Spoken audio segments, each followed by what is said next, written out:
Assalamualaikum, nama saya Muhammad Imran Ridani. Hari ini saya ingin mengulaskan tentang kepentingan pengurusan risiko kepada perniagaan dan pelabur. Saya ingin terangkan kepentingan pengurusan risiko kepada perniagaan dan pelabur. Dalam persekitaran perniagaan yang dinamik dan penuh ketidakpastian, risiko boleh berlaku pada bila-bila masa sahaja. Risiko seperti perubahan pasaran, bencana alam, kegagalan teknologi, atau krisis keuangan boleh menjejaskan operasi dan keuntungan syarikat. Oleh itu, pengurusan risiko menjadi sangat penting untuk melindungi kepentingan syarikat dan pelabur. Ia bukan sahaja membantu mengurangi kerugian, tetapi juga membina keyakinan terhadap masa depan syarikat. Terdapat beberapa kepentingan bagi perniagaan dan pelabur. Yang pertama ialah melindungi aset dan modal. Ia mengurangkan kerugian terhadap aset fisikal, modal keuangan, dan sumber manusia. Yang kedua ialah meningkatkan keyakinan pelabur dengan membina kepercayaan pelabur terhadap pengurusan syarikat. Dan yang ketiga, menjamin kelangsungan perniagaan dengan menyediakan kesinambungan operasi ketika krisis. Yang keempat, meningkatkan kecekapan operasi dengan menyusun strategi pengurusan sumber yang lebih baik. Yang kelima ialah mematuhi undang-undang dan peraturan dengan mengelakkan penalti dan tindakan undang-undang. Yang seterusnya ialah melindungi reputasi syarikat agar ia dapat mengekalkan kepercayaan pelanggan dan pihak kepentingan. Dan yang terakhir ialah mengalahkan inovasi dan daya saing. Dengan mengalahkan inovasi dan daya saing, ia membolehkan syarikat mengambil risiko yang dikira.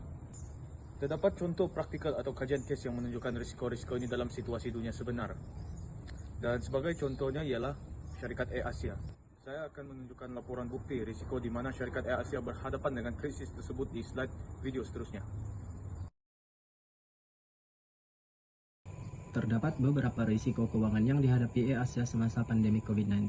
Ini termasuk risiko pasaran, risiko kredit, risiko kecairan, dan juga risiko operasi. Risiko pasaran ialah risiko kerugian yang timbul akibat perubahan faktor pasaran seperti kadar faedah, kadar pertukaran mata uang asing, harga saham, ataupun harga komoditi seperti minyak. Semasa pandemik, harga bahan api dunia turun naik secara ekstrim. Walaupun harga minyak turun, Asia sebelum ini telah pun membuat kontrak lindung nilai pada harga bahan api yang lebih tinggi, menyebabkan mereka tetap menanggung kos bahan api yang mahal walaupun harga pasaran sebenar jatuh. Risiko cairan pula ialah risiko apabila syarikat tidak mempunyai uang tunai atau aset yang mudah ditukar kepada uang tunai untuk memenuhi keperluan pembayaran jangka pendek seperti membayar hutang, gaji, dan kos operasi harian. Asia berdepan kekurangan tunai apabila penerbangan dihentikan hampir sepenuhnya, tetapi mereka masih perlu membayar sewa pesawat, gaji minimum pekerja, dan faedah hutang. Ini memaksa Asia mencari pinjaman tambahan dan melaksanakan langkah penstrukturan semula hutang. Risiko kredit pula ialah risiko kerugian yang berlaku apabila pelanggan atau pihak lain gagal membayar hutang atau memenuhi komitmen keuangan yang dijanjikan. Asia bergantung kepada pelanggan dan agensi pelancongan untuk bayaran pendahuluan tiket.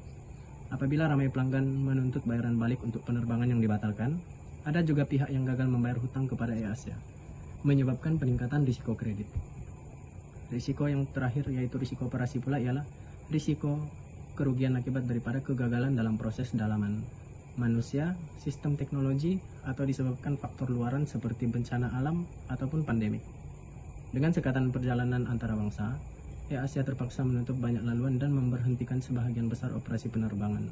Ini menyebabkan gangguan besar dalam operasi harian, termasuk kehilangan tenaga kerja mahir dan keperluan untuk menstruktur semula keseluruhan operasi. Ini akan memberi kesan kepada pemegang saham seperti penurunan harga saham, pemberhentian atau pengurangan dividen, dan juga risiko kehilangan pelaburan. Hai, nama saya Muhammad Aiman bin Azman. Saya ingin menerangkan tentang bagaimana risiko memberi kesan kepada kekayaan pemegang saham. Kami memilih syarikat AirAsia. Oke. Risiko keuangan yang dihadapi oleh sebuah syarikat seperti AirAsia boleh memberikan impak besar kepada kekayaan pemegang saham. Apabila syarikat mengalami masalah keuangan, ia akan menjejaskan prestasi keuangan keseluruhan syarikat. Contohnya, apabila harga minyak naik atau jumlah penumpang menurun, kos operasi AirAsia akan meningkat dan pendapatan akan berkurang. Apabila keuntungan syarikat berkurang, harga saham di pasaran akan turut jatuh. Penurunan harga saham menyebabkan nilai pelaburan pemegang saham menyusut. Lebih buruk lagi, jika syarikat gagal menguruskan risiko dan dengan berkesan, ia mungkin menghadapi risiko muflis atau digantung pedagangnya di bursa saham, menyebabkan pemegang saham kehilangan keseluruhan modal pelaburan mereka. Oke, ini adalah contoh situasi AirAsia. Oke, contoh yang pertama ialah semasa pandemi COVID-19, AirAsia tidak dapat beroperasi seperti biasa karena Perintah Kawalan Pergerakan PKP. Oke, contoh yang kedua ialah pendapatan jatuh, hutang bertambah, keyakinan pelabur menurun. Dan yang ketiga ialah harga saham AirAsia merosot lebih 70% dalam tempoh beberapa bulan. Dan contoh yang terakhir ialah ramai pemegang saham mengalami kerugian besar dalam pelaburan mereka. Oke, ini sebagai penutup, pengurusan risiko keuangan memainkan peranan penting dalam memastikan kelangsungan sebuah perniagaan, terutamanya dalam industri penerbangan yang berisiko tinggi seperti AirAsia. Sepanjang pembentangan ini, kita telah mengenal pasti risiko-risiko utama yang dihadapi oleh AirAsia seperti risiko pasaran, risiko kredit, dan risiko operasi. Kita juga melihat bagaimana risiko ini, jika tidak dikawal, boleh menjelaskan prestasi keuangan dan syarikat akan merugikan para pemegang saham. Melalui kajian case ini, kita dapat melihat kepentingan tindakan segera dan strategi pengurusan risiko yang inovatif, seperti penstrukturan semula hutang, pendigitalan perniagaan melalui AirAsia Super App, dan usaha memperbaikan sumber pendapatan. Langkah-langkah ini bukan saja membantu AirAsia bertahan dalam krisis, malah mengukuhkan kedudukannya untuk pertumbuhan masa depan. Secara keseluruhannya, pengurusan risiko yang cekap adalah kunci melindungi nilai syarikat dan memastikan pelaburnya terus yakin terhadap masa depan syarikat. Itu saja dari saya, sekian, terima kasih. Selamat sejahtera. Hari ini saya akan membentangkan beberapa cadangan untuk memperkukuhkan strategi pengurusan risiko keuangan syarikat AirAsia dalam suasana ekonomi yang tidak menentu. Pengurusan risiko keuangan yang cekap amat penting bagi memastikan kelangsungan dan pertumbuhan syarikat dalam jangka masa panjang. Yang pertama, lindungi nilai kadar pertukaran dan harga minyak. AirAsia sangat terdedah kepada pertukaran mata wang asing dan harga bahan api global. Oleh itu, saya mencadangkan agar AirAsia menggunakan instrumen keuangan seperti kontrak hadapan dan option untuk mengunci harga bahan api dan kadar pertukaran. Langkah ini dapat membantu menstabilkan kos operasi dan melindungi syarikat daripada risiko ketidaktentuan pasaran. Yang kedua, perbagaikan sumber pendapatan. Selain bergantung kepada jualan tiket penerbangan, AirAsia perlu memperbagaikan sumber pendapatannya. Antara inisiatif yang boleh diambil termasuklah memperluaskan perkhidmatan kargo, meningkatkan jualan produk dan makanan dalam penerbangan, serta mengembangkan platform digital seperti AirAsia Super App. Strategi ini akan membantu syarikat mengekalkan aliran tunai walaupun berlakunya penurunan dalam sektor penerbangan. Yang ketiga, tingkatkan reserve tunai dan akses kepada kredit. Saya juga mencadangkan supaya AirAsia memperkukuhkan kedudukan tunai syarikat dengan meningkatkan reserve tunai dan mewujudkan garis kredit berputar dengan institusi keuangan. Ini akan memberikan AirAsia fleksibiliti untuk menguruskan keperluan keuangan mendesak dan menghadapi sebarang situasi krisis tanpa menjejaskan operasi harian. Dan yang keempat, pantau risiko kredit pelanggan dan rakan niaga. Risiko kredit daripada pelanggan dan rakan niaga boleh menyebabkan kerugian keuangan kepada syarikat. Oleh itu, AirAsia perlu melaksanakan penilaian kredit secara berkala terhadap semua pelanggan dan rakan kongsi. Di samping itu, syarat pembayaran perlu diperketatkan mengikut tahap risiko yang dikenal pasti. Dan yang terakhir, penstrukturan semula kos operasi. Kos operasi tetap yang tinggi boleh menjadi beban apabila berlakunya perubahan permintaan pasaran. AirAsia disarankan supaya menstrukturkan semula kos operasi dengan mengamalkan model kos berubah.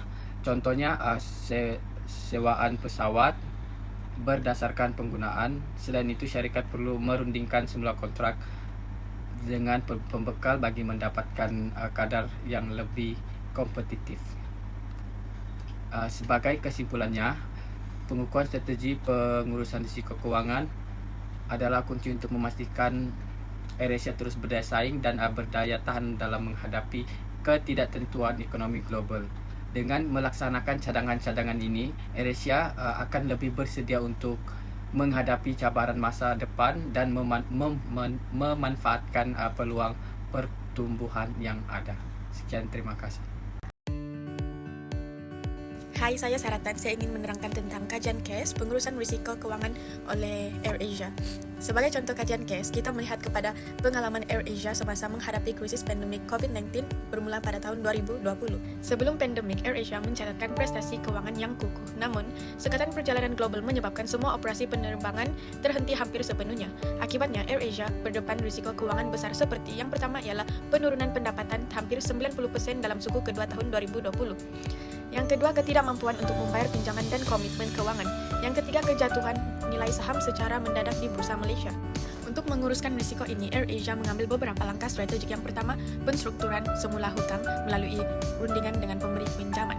Yang kedua, pelaksanaan inisiatif digital seperti pelancaran AirAsia Super App menawarkan perkhidmatan e-dagang, penghantaran makanan, dan logistik. Yang ketiga, mencari pelabur baru dan menjual aset, bukan teras untuk mendapatkan tunai. Melalui tindakan ini, AirAsia berjaya mengurangkan tekanan keuangan, meningkatkan aliran tunai, serta memperkukuhkan kedudukan perniagaan dalam jangka masa yang panjang.